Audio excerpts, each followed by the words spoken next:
Okay, so the first thing you're gonna want to do is you're gonna want to collect males, and so basically, so here's an envelope, and basically what it has on here is the male you're using for the cross, GH, which means it was collected from the greenhouse, and then the female that you're going to be crossing to, and these are the rows where the females are located: 104 to 107, which is the early block, and then 204 to 207, which is where we are. We are in 206 is this, and the one directly to the right of it, and then to my left is 205. So I'm going to be crossing over here in 205. But on here it says 204 to 207, so 205 is good, and then the cross number is number 94. And what you also need is to have a flag with the color corresponds to which day of the week you're going to be actually administering the cross. Today is a Thursday, so we're using yellow flags for Thursday, and that just helps later when you are trying to find the crosses to look for takes. You'll be able to point out where the ones that were made Thursday because of the color of the flag. And then on the flag also is the date. Today is August 9th, so there is an 8/9. And I'll leave that there for after I make my cross. Okay, so here's a plant I'm going to be crossing on. This is one of the female plants here are I'm in the late crossing block, so this is the 200s. 204 to 207 is where I can cross. Each 204, 205, 206, and 207, all the females are in 2-row plots. So this is the second row of 205, and to the left is the first row of 205. I'm going to be crossing on the this end plant, but that's just so you can get a good look at how a cross is made. Normally you wouldn't want to cross on an end plant because of an edge effect. Okay, so now what I'm going to be doing is I'm going to be looking for a good female bud to cross on. Looking at this plant, basically what you want to look for is a female bud that you can kind of see the color of the petals through the sepals. And but like these flowers I've already opened up have probably already started pollinating and gone through anthesis, so they've probably already pollinated the female part. So what I'm going to do is I'm going to find one I like, and then I'm going to pick off the other buds so it's easy to find the takes later when you're looking. So I'm going to remove this. I'm going to remove all of these. Usually these tops are no good, so you can just kind of grab and just kind of wiggle off those. What I'm doing is I'm just cleaning this up, so all that's left is the females I want to cross on. One thing is you don't want to make more than probably use more than 2 buds per node, just because it's usually just too much stress on the plant, and you usually won't get takes, and if you're crossing on more than 2 buds per node. You also want to clean out these axillary buds down here, because these will end up becoming flowers. So I'm cleaning that out. There's a couple here near the base that are kind of hard to see. You can get those. And then on the other side there's also an axillary bud that you want to remove.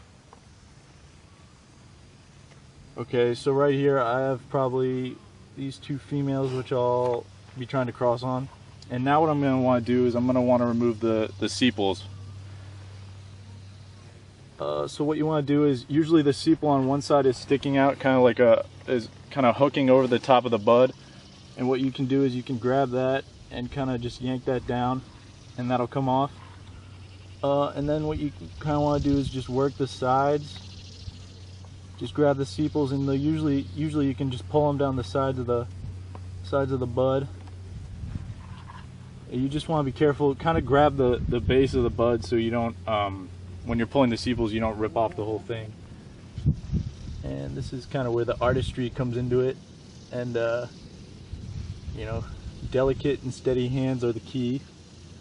Okay, so now I've removed most of the sepals on this bud, and I took it right off. Okay, but I have 2, so I'm gonna use the other one. Okay, so what I did earlier is examine what happens when you pull too hard, and you'll remove one of the buds, so don't do that. So now what I'm doing, because I had two buds on this node, I'm going to work the other bud and try and get the sepals off here without removing the entire bud. So just kind of delicately just be pulling off the sepals.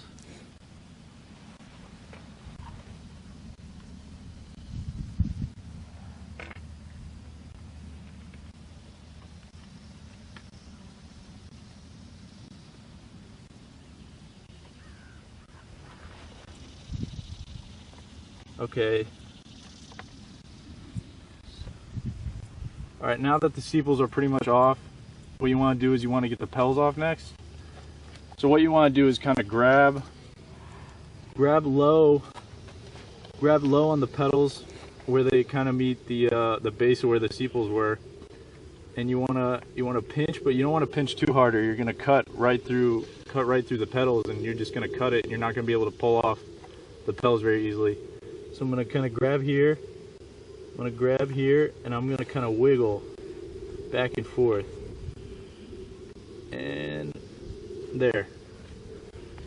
So now I've removed the petals, the wings and the keel and everything. Sometimes what happens is you'll remove the outer petals, and then the keel or the wings will be left. And then what you'll have to do is just go back in and kind of try and wiggle those off without pulling off the stigma. So now, you probably can't see this, but you should see you'll see the anthers surrounding the stigma in the middle if you look really closely, and if you have some type of magnifying glass or something like that, if you use glasses with magnifying glasses, you can see that a lot better. But in the middle here is the female part. Okay, so here's an envelope that we use to collect the males. Here it'll have the cross number, the females, where you can find the females out in the early and the late crossing block, then also the males and where you can find the males. GH stands for greenhouse, and then these are where in the greenhouse you can find these males. So now what I'm going to do is I'm going to take the males that have been in this envelope. They were also put in a desiccator to dry the pollen out, because what you want is, you don't want the pollen to be wet or it's not going to come off the anthers. You want it to be dry and powdery, so it comes off the anthers really well, and it's more easy to pollinate the females. So now what I'm going to do is I'm going to take out some males, and usually a good male, I'll show you what a good male looks like. Ideally a male looks like this. It kind of looks like a slipper almost, where the petals have come out fully, but they haven't opened yet. Because once the petals open, that's when the pollen will probably start being released, and sometimes you can get good pollen from an open male flower, but it's better to use one that hasn't opened yet, and then you'll know the pollen hasn't been released from the flower yet. So now what I'm going to do to get the anthers out of the flower is, first I'm going to remove this front sepal, which is also another thing with the male flower. One side is kind of curved and the other side is straight up, and what you want to do is you want to look on the curved side and open it from that side, because that's the way the flowers naturally open up. So I'm going to move the front sepal from the curved side, and then I'm going to stick my tweezers. I'm going to have my tweezers clasped together, and I'm gonna stick it in here right below where the petals are, and then I'm gonna kind of slowly open up the flower. And then once you do, and then I usually spread them, and I kind of shred the petals up, because they want to close back up on the anthers, but if you shred it, they don't do that as much. And then so I'm going to open it up, and now I can see where the anthers are. And what I want to do, I want to grab the base of the anthers, and I want to pull that part out. So now I can get rid of the petals, and all I'm left with is the anthers. And so now I want to check to make sure there's pollen on these anthers and it's dry enough that it's going to come off when I try and pollinate the female part. So what you want to do is kind of dab it on your thumb, and then I don't know if you can see that, but now I have pollen on my thumb, so I know that this is going to be a good male to use. And then the next thing I want to do is I want to locate my female and see if you can kind of pinpoint where the stigma is. And then I'm going to take it and I'm just going to kind of dab it. Just dab it a couple times on the female, and you should probably see some of the pollen coming off onto the female. You know, just dab it a couple times so you see it, and then hopefully in 6 days they'll come out here and look for takes, and you'll see a little bit of green coming out of where this was made, and that means that it was a successful cross. So next thing you want to do is label what you did.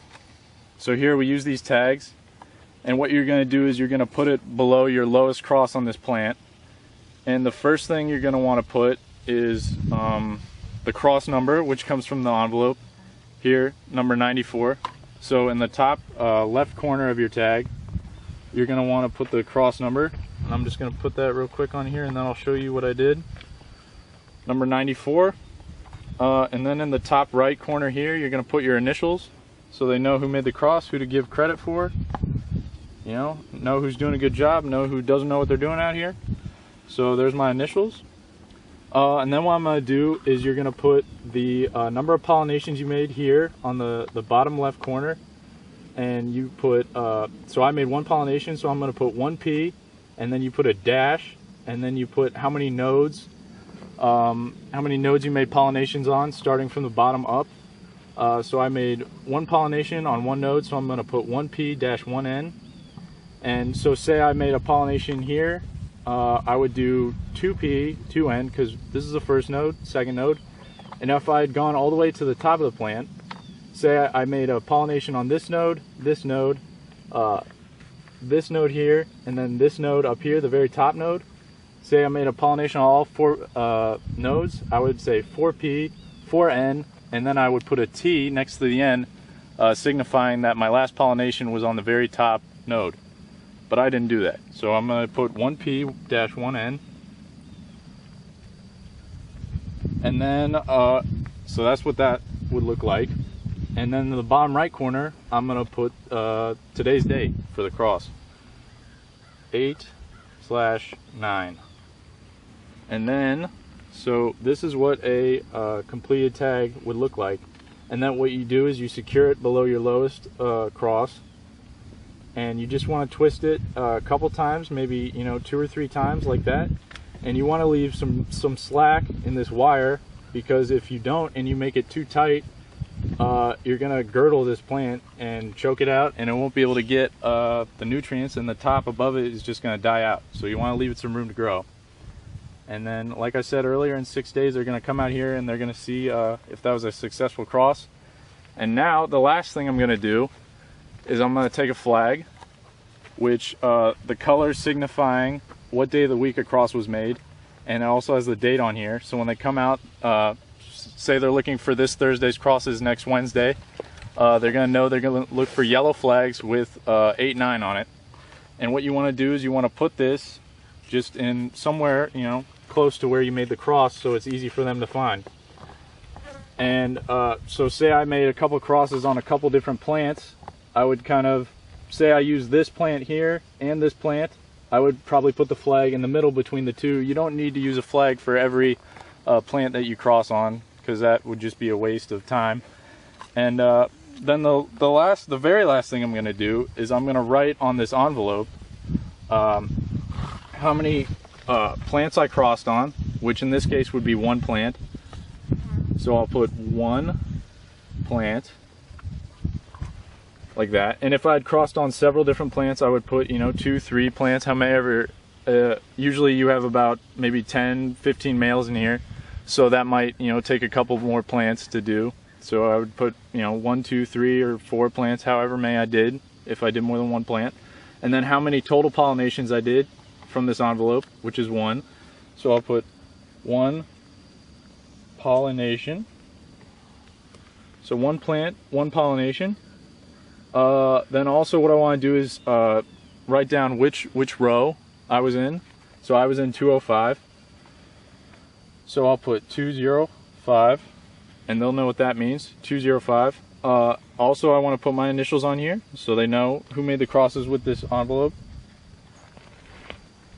So there, I have BSB now. And then the last thing I want to put on here is the date. So today's date, August 9th. There you go.